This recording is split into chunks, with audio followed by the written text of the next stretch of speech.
News of the day: should youth athletes be limited how much they train to protect their health and well-being? Good morning. Today, my name is Holden Powell, and the question I am focusing on is: should youth athletes be limited in how much they train to protect their health and well-being? This means asking if there should be rules or restrictions that stop kids and teens from training too many hours a week or pushing their bodies too hard.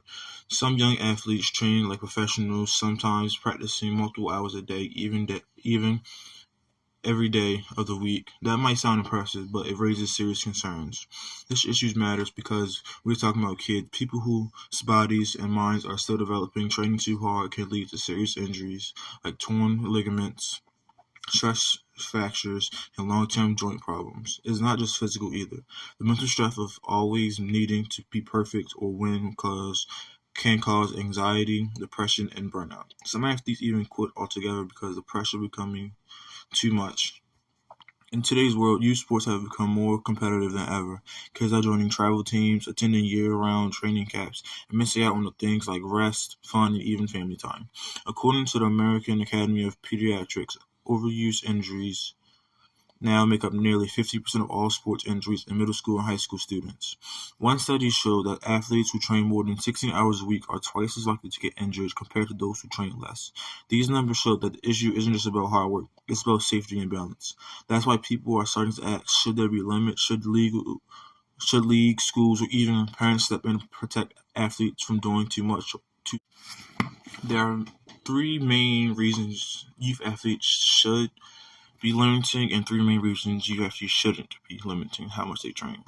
Okay, for yes, youth athletes should be limited how much they train.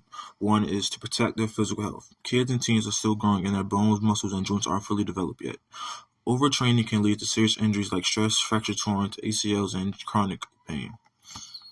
Two, protect their mental health. Too much pressure to win or be perfect can lead to anxiety, depression, and burnout. Many youth athletes say they feel like they can't take a break, even when they're exhausted. Sports are supposed to be fun and build confidence, but when it becomes too intense, it can be the opposite.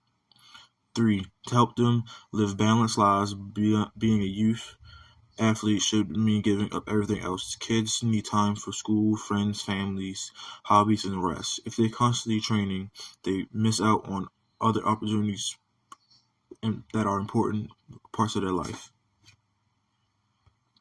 Now, for the reasons, three main reasons why youth athletes should not be limited at how much they train. Number one, because it could hold some athletes back.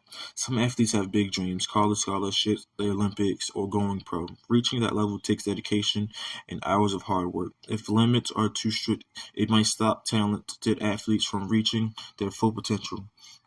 Two, because families should make the decision, not leagues or government. Not everyone agrees on what too much training means. Some believe that it should be up to the athletes, their parents, and their coaches to decide what's best. A one-size-fits-all rule might not work for every sport or athlete. And three, because not all intense training is harmful. With the right coaching, nutrition, rest, and medical support, high-level training can actually be safe and effective. Some athletes train a lot, but they do it in smart ways. They avoid injury. Key teachings from the Catechism. Life's physical health are precious gifts entrusted to us by God. We must take reasonable care of them. This reminds us that pushing young athletes too hard goes against our responsibility to protect their bodies and health. Parents have the duty to provide as far as possible for the physical and spiritual needs of the children. Training should never come before a child's health, family time, or family development. And here's a quote from Pope Francis: "Sports is a path for personal growth, a school of virtue, a training ground for building human and spiritual relationships.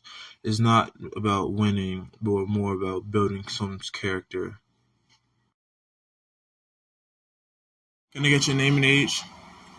Kyle Powell, age 43. Okay. So the question is: should youth athletes be limited in how much they train to protect their health and well-being? The answer for me would be to limit. No, I have no limit on training Can you explain? because each individual person is different, and they gotta know their own body limits. And do you think it plays a role if they do too much training when they're in high school to not to limit, to inhibit their ability to play from injuries? I don't think it inhibited them from playing from injuries. Um, I think maybe it'll burn them out a little later on that they played too much too soon. That they just they may lose the love for the game. So that could impact them by determining how much that they train and stuff like that in their high school years. Okay. And one more question: do you think that would be a negative impact for them in the future, or positive for if you limit the training? It depends because it's going to be a double-edged sword. If you're limited training, that means, like for instance, in football, now everybody's doing is practicing, but nobody's hitting, nobody's really tackling. But then they get in the game and they expect you to tackle somebody. It's a negative impact on the game because people don't know how to tackle, which causes injuries.